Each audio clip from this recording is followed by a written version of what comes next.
Hi, my name is Dr. Taheri. Today I'm with a friend of mine, Nick. Nick and I, we met quite a while ago, I guess a couple of years ago when I moved to Kelowna, BC. Nick is a monk and he's been on the road for the last 8 years. He's been homeless. I have been privileged to have close contact with lots of homeless people in Canada and other countries, and always admire their strength, and I always acknowledge the challenges they're facing on a day-to-day basis. Sadly enough, in our lovely planet, about 1.7 billion people are homeless or they don't have proper shelters. However, Nick's case is very peculiar and unique. Nick is homeless not due to severe circumstances, but because of his own discretion and his own choice. Every day, I guess the last 8 years, he could have waken up and packed up and go home and start a new life. With his qualification, he would have been able to get a decent job and start a normal life like you and I. But something has prompted him to take this within journey in a less traveled path, and he's been seeking for a more fundamental meaning of life. And today Nick is with us because he has a very important message for us, especially perhaps for our younger audiences and our teenagers. Nick, thank you very much for taking your time. I don't think I've ever done that in front of camera. No, I haven't. And again, Nick, you don't know how it's going to end up. Maybe, it's only for you and I, but either way, I would like you to feel free and talk about whatever you would like to. The floor is all yours. Thank you, Brother Ray. Yes, I am indeed Brother Nick. I am a monk. We chose this lifestyle many years ago. One of the vows of being a monk is a vow of poverty. So we have taken it to the extreme for a few years anyways as a spiritual journey. We've come to some interesting conclusions about what people call God, we call the divine force.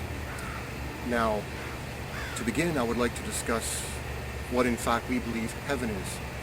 There's much confusion in the land about what defines heaven. According to us anyways, it is a state of mind. It is a state of being.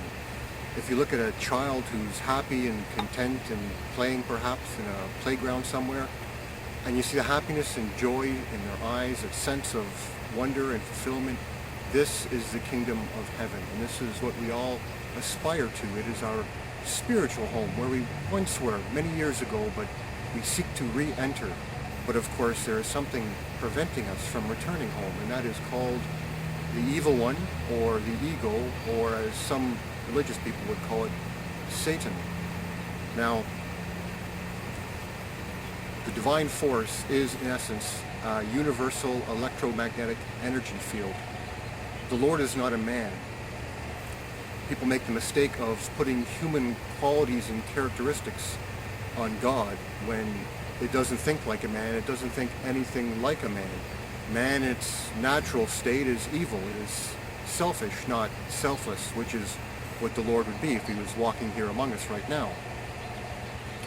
There is light and there is dark. There is positive energy and there is negative energy. When we are happy, when we are content, when we feel secure, when we have whatever emotions that we seek in life, we actually burn off light. We burn off virtue. There are 7 of them, in fact, if I can remember them. Hope, faith, charity, justice, fortitude, wisdom, and self-control. And there's the opposite, the 7 deadly sins, which is the flip side of virtue. It is the negative energy field, that which is created to actually be destroyed. So the ego was created to be destroyed and to be the destroyer. There may come a time in your life when you've generated a lot of negative energy, but you are no longer processing that darkness into light. That's when severe trauma, tribulation comes about, and all of that negative energy is processed and becomes positive energy. And then that individual can be happy once again, because it is not money that makes us happy. It is light, the light of the universe. We burn it off whenever we are content, whatever we may be doing, playing video games, driving a car or a motorcycle, whatever makes us happy and joyful actually burns off light. The prophets saw it as 7 golden lamps filled with oil. we can see it now as virtue and put names to it all. This is how the Lord profits, by creating and expanding this field of light and energy. And this is why we exist here. This is our purpose here, to create lightness and to destroy darkness. Now, there are many ways people today destroy their virtue. Absolutely give it all up, lose their soul and their conscience altogether. One way that we've seen and noticed is drug abuse, severe drug abuse, hard drug abuse, crack, crystal meth, heroin. They're very, very spiritually destructive, not to mention physically destructive as well. There's also alcohol. What it comes down to is you can't be happy all the time.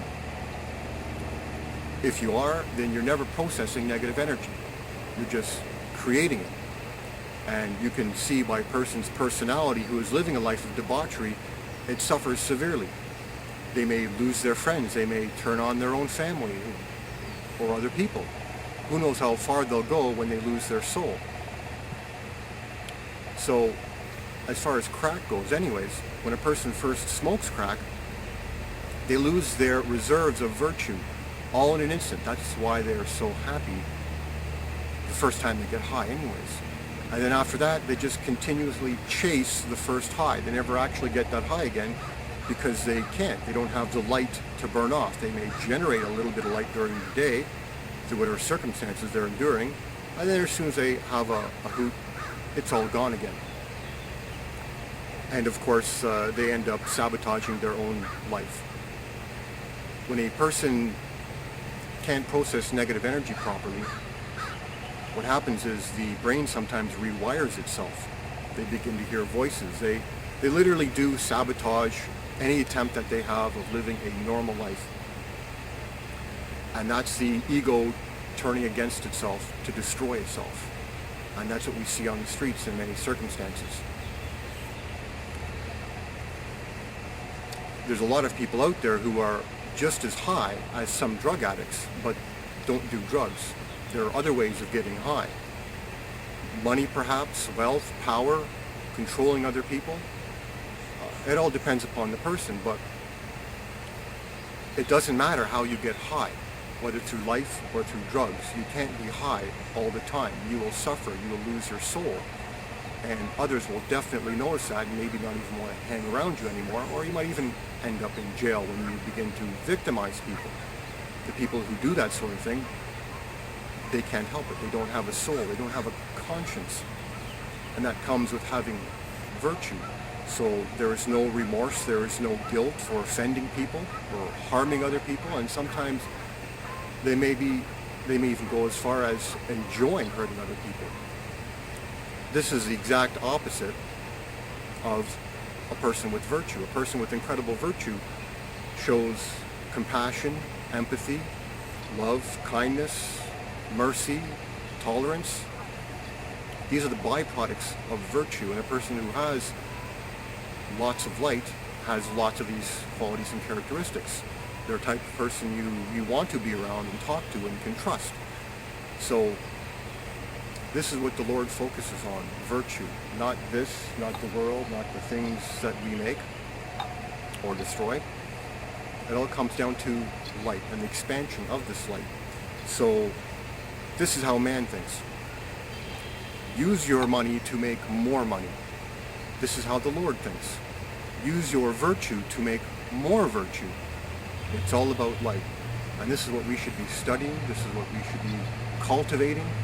This is what we should be focusing our children on. Preventing the loss of this light, protecting this light, and generating even more light. So that when they're older, they become stronger spiritually and through discipline physically as well.